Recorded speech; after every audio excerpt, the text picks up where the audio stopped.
Olá, vamos dar continuidade então à nossa aula de metodologia científica. Lembrando que as dúvidas que foram adquiridas nas videoaulas podem ser tiradas no fórum. Muito bem. Vimos na aula passada que existem alguns tipos de conhecimento, sendo esse conhecimento vulgar ou senso comum, conhecimento religioso, conhecimento filosófico, conhecimento estético, conhecimento científico. Bom, essa classificação não se dá em ordem de importância. Os conhecimentos são apenas diferentes entre si e o valor de cada um é dado conforme a sociedade e a época. Falaremos brevemente sobre cada um deles. O conhecimento vulgar é o que vamos adquirindo no nosso cotidiano, ou seja, no contato com a realidade do dia a dia. É um conhecimento espontâneo, intuitivo e sem um procedimento padrão. Muitas vezes inclui a repetição de algumas ideias transmitidas pela tradição, sem que essa ideia seja examinada ou testada. Tem uma reprodução sem crítica. Vamos dar o exemplo de uma lavadeira em seu trabalho. Ela coloca a roupa de molho no sabão em pó, espera um tempo, enxágua e pendura as roupas. Depois ela verifica se estão secas e a retira da corda. Beleza? Bom, repare que ela não precisa saber como se dá o processo químico, as reações entre as substâncias do sabão em pó e a sujeira da roupa para realizar o seu trabalho. E nem precisa entender os estados físicos da matéria e nem saber os nomes das mudanças de estado físico, a mudança lenta e gradual do estado líquido para o estado gasoso, que é a evaporação. Para saber que a roupa secará depois de um tempo, se for pendurada num lugar aquecido e ventilado.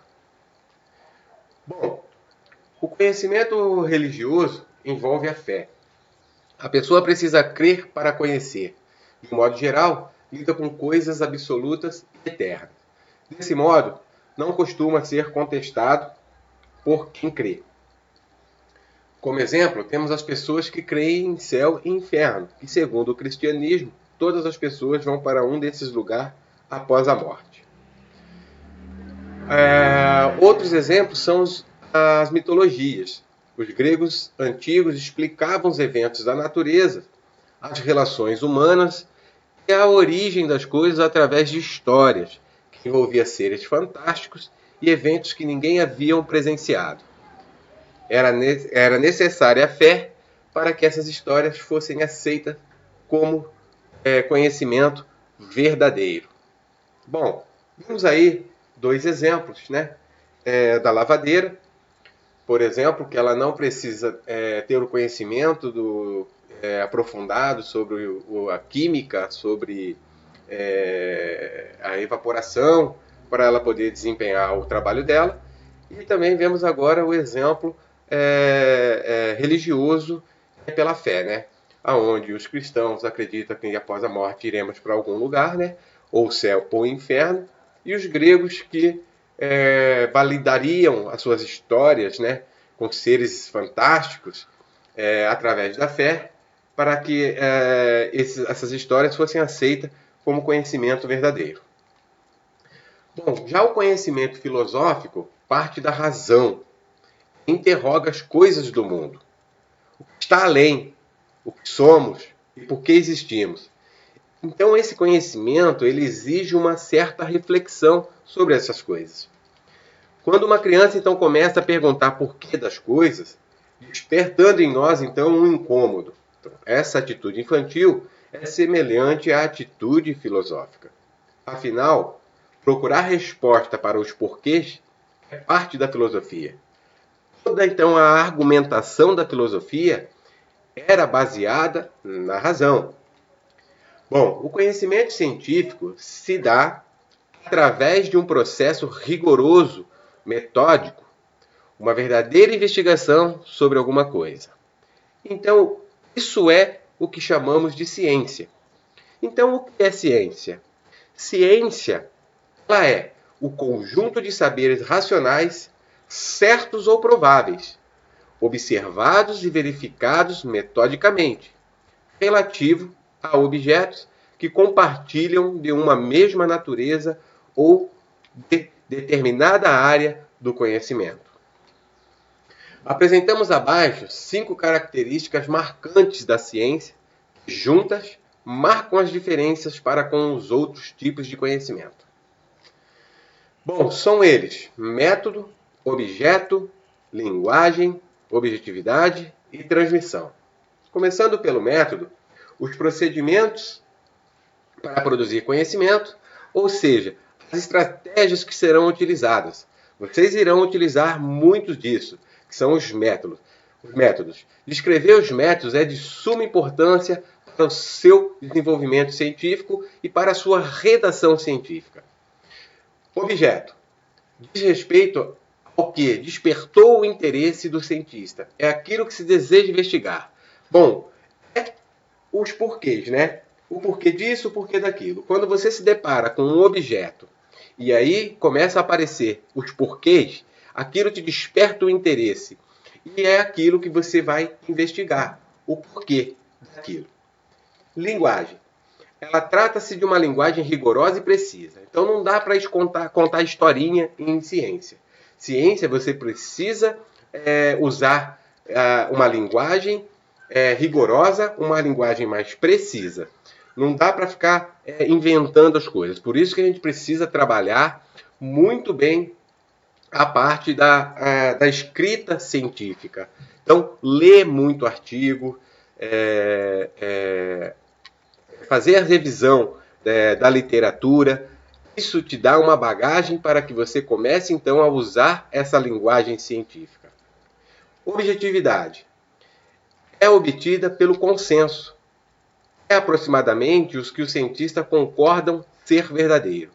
Bom, depois de decorrido toda a pesquisa científica, essa objetividade é onde os cientistas sentam, analisam, através dos métodos, através da linguagem usada, o objeto investigado, e aí eles chegam num consenso aonde concordam que a pesquisa, então, é verdadeira. E também agora a última, a transmissão. O conhecimento científico é um processo cumulativo e deve ser transmitido. Então, após todo o seu projeto de pesquisa, após a sua pesquisa estar finalizada, você obteve um acúmulo, então, de conhecimento científico. E ele deve ser transmitido. Você deve dar oportunidade para que outras pessoas tenham acesso ao seu material de pesquisa, para que eles possam também absorver esse conhecimento que você acumulou durante o seu processo de pesquisa. Então, a ciência ela tem transformado o mundo de uma maneira profunda. De um modo ou de outro, ela afeta toda a sociedade atual. O conhecimento científico possui algumas características marcantes em 5 elementos, lembra? Bom, temos aí passando agora por um efeito caótico, né, no mundo, que é o coronavírus. Então, está aí vários cientistas atrás, procurando, fazendo investigação para achar uma vacina ou uma cura para esse vírus, né? Então, esse conhecimento adquirido que esses cientistas estão pesquisando, provavelmente, mais à frente, se for achado, de fato, uma cura para isso, uma vacina para esse efeito, será transmitido. Então, o conhecimento científico possui algumas características bem marcantes, que são 5 elementos que a gente acabou de ver agora. Que é o método, o objeto, a linguagem, a objetividade e a transmissão. Então, veremos cada um deles em nosso curso e vamos continuar seguindo a nossa lógica e aprender mais sobre o que é método científico. Bom, lógica. Só para você ter uma ideia da importância da lógica, lembre-se de que muitas palavras importantes têm lógica em sua composição. Analógica, por exemplo, biológica, ecológica, farmacológica, geológica e metodológica, odontológica, psicológica, radiológica, teológica e zoológica. Vimos então que existem várias palavras no nosso vocabulário que contêm a palavra lógica. Por que será, né? Bom, porque lógica é uma palavra derivada de uma expressão grega, logos. Para os gregos antigos, logos tinha a ver com a palavra ou verbo. A ideia era de um discurso inteligente capaz de decifrar, então, os segredos da natureza. Então, esses segredos seguiam uma ordem. Sem o logos, o pensamento humano poderia se perder em meio ao caos da incompreensão. Bom, os gregos acreditavam que sem o logos, todo o pensamento humano ele poderia se perder na incompreensão. As pessoas não iriam compreender o que aquele pensamento. Então podemos entender a lógica como um percurso racional da linguagem. Então, desse modo, um discurso é lógico se seguir uma sequência que nossa razão seja capaz de decifrar, que a nossa razão que você seja capaz de entender. Então, vamos reparar agora um grupo de frases proposta por um pensador grego da antiguidade, estudioso da lógica. Bom, ele diz assim: todo homem é mortal. Sócrates é homem. Logo, Sócrates é mortal. Muito conhecida essa frase. Repare que a frase que conclui o grupo começa com logo. Ou seja, se eu aceito as duas primeiras frases como válidas, como verdadeiras, que todo homem é mortal e que Sócrates é homem, é lógico que Sócrates é mortal. Correto? Então, quando eu tomo para mim como verdadeira que todo homem é mortal, e tomo a segunda frase, que Sócrates é um homem, a lógica é que Sócrates, então, é mortal, porque eu aceitei a primeira, que todo homem é mortal, então, se eu sei que Sócrates é homem, a lógica é que Sócrates, então, é mortal. Ok? O método utilizado na ciência, lógico, é diferente do empregado em outras formas de conhecimento. Isso sem falar no senso comum, que não precisa de método algum. Então, o que seria o método científico?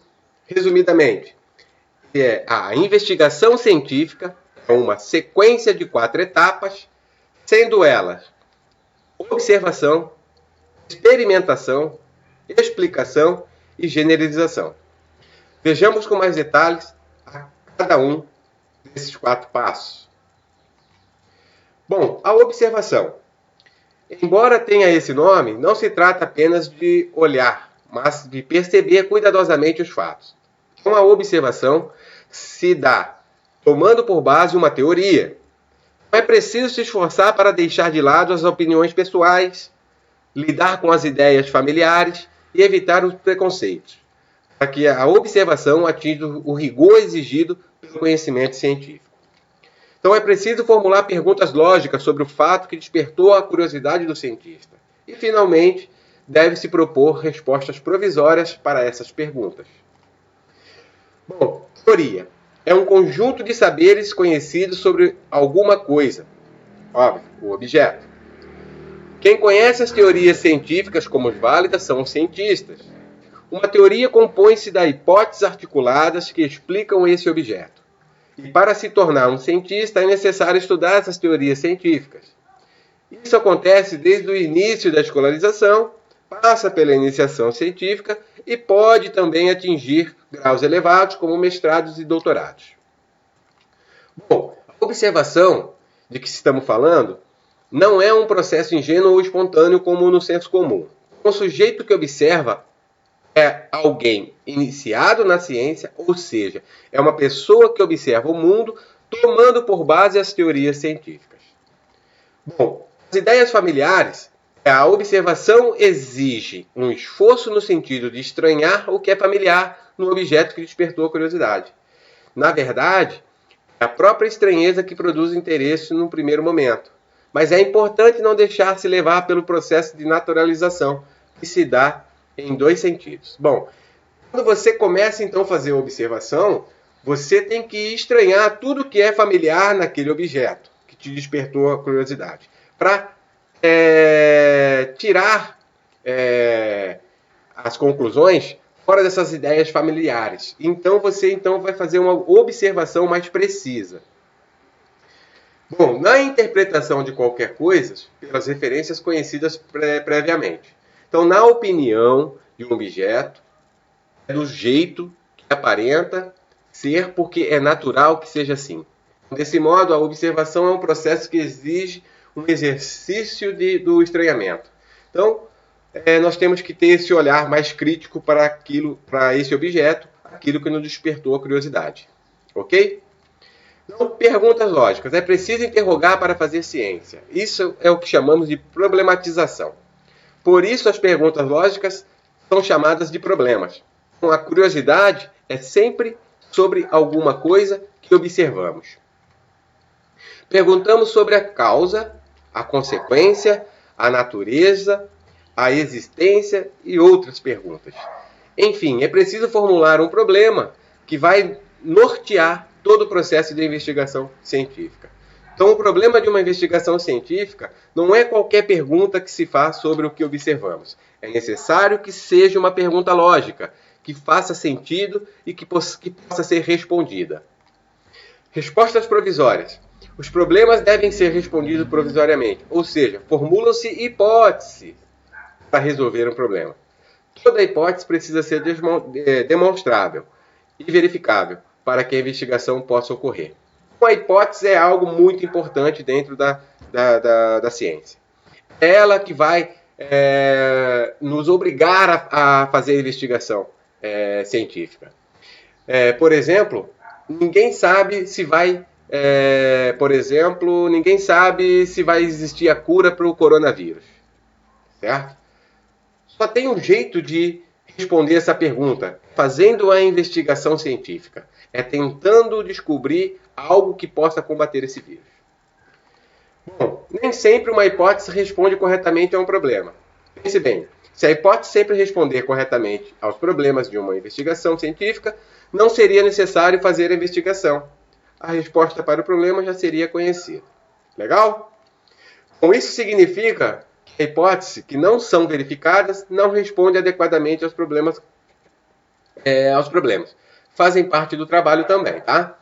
As hipóteses são um ponto de partida para nortear a investigação e não um ponto de chegada obrigatório. A observação coloca em contato o sujeito e o objeto.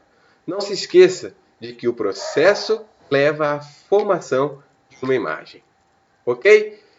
Até a nossa próxima aula e as dúvidas que vocês tiverem dessa videoaula, vocês podem estar tirando ela no nosso fórum.